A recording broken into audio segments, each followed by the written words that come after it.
In this video, we're going to talk about the last of the short treks for this season, called The Escape Artist, after this.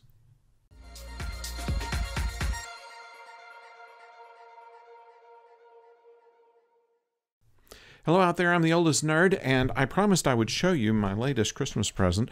This is from my daughter. It is a reminder to myself as well as you to please subscribe. To myself, to remind you to do so in the early part of the video instead of waiting until the very end of it. So I like this shirt. This is kind of nice. So that is, I don't know where it came from, but I really do like it. Thank you very much. Let's see, we're going to talk about the short treks of The Escape Artist. Now, without spoiling it, because there are some twists and surprises, because you might expect that.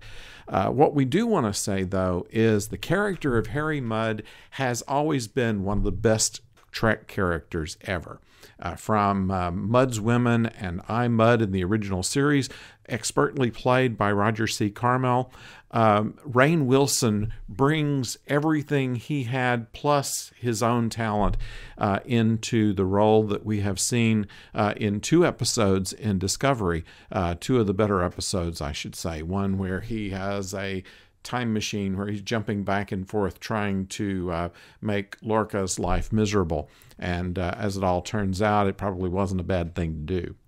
And, of course, in his introduction, where he's in the Klingon brig along with Lorca. So this is a good established character, and Rainn Wilson himself directed this episode, and it finds our anti-hero, shall we say, trapped on a ship with a Tellarite.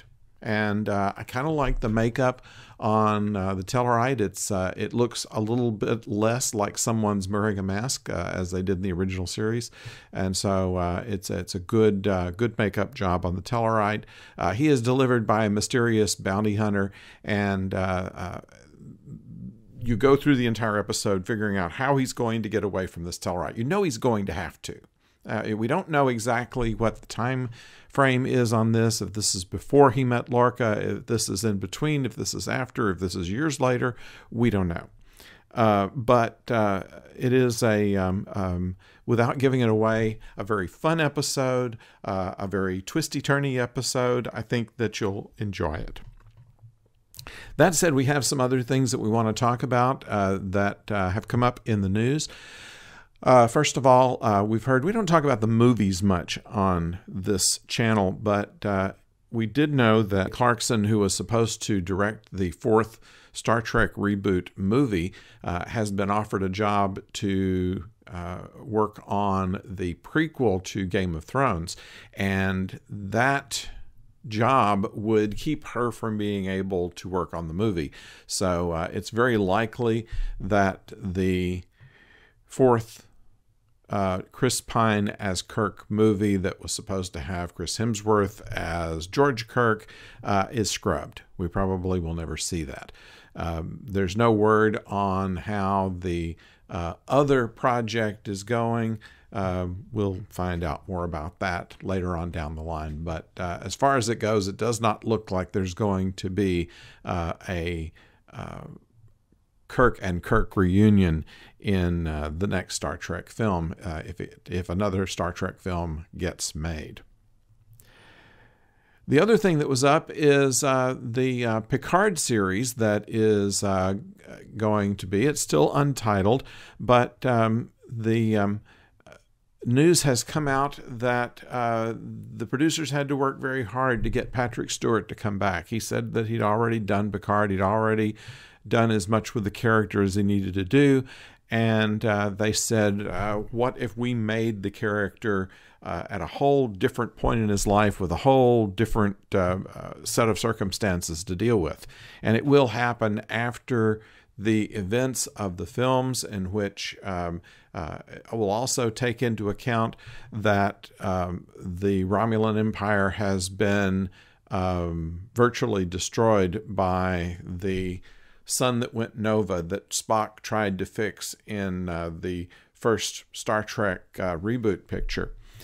This affects Picard's universe as well. And apparently there is going to be some problem as to where Picard feels like he's supposed to go, because he puts so much investment into Vulcan-Romulan reunification. And now that's out the window, and the galaxy is a whole different place. The Federation is a whole different place by that time. So it's going to be an interesting idea of what they're going to have that they're kind of hinting around for the Picard series coming up. Don't know if he's going to be an ambassador, don't know if he's going to be a captain or an admiral or whatever, or what we're going to find of Starfleet by this time. This should be a rather interesting treatment.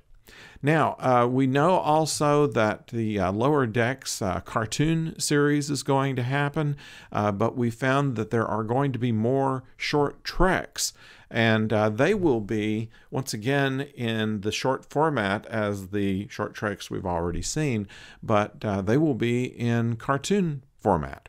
So that should be interesting. So these things have all been released in the last few days, and we thought we would share it with you today. So I'd like to know, and of course, at the same time, we've seen the trailer for Season 2 of Star Trek Discovery. We've looked at some of the documentary stuff they'd had with Anson Mount on what he feels like in playing Captain Pike. And I have to say that I am very interested in what they're going to do with this. It looks like it's going to be a completely different season than we've seen before. And while Burnham is going to play a part in it, this is going to be Pike's ship, and Spock is going to have a prominent role in it. And there's rumor that this is getting ready to kind of spin off into a Pike and Spock Enterprise adventure series after this, and that could be good too.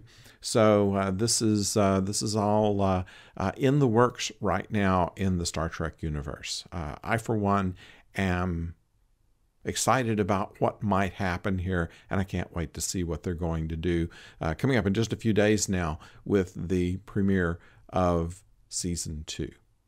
So I'd like to know what you think right now, and please do make comments and likes and subscriptions and all of that. I would very much appreciate it, and as always, I enjoy reading your comments and interacting with you.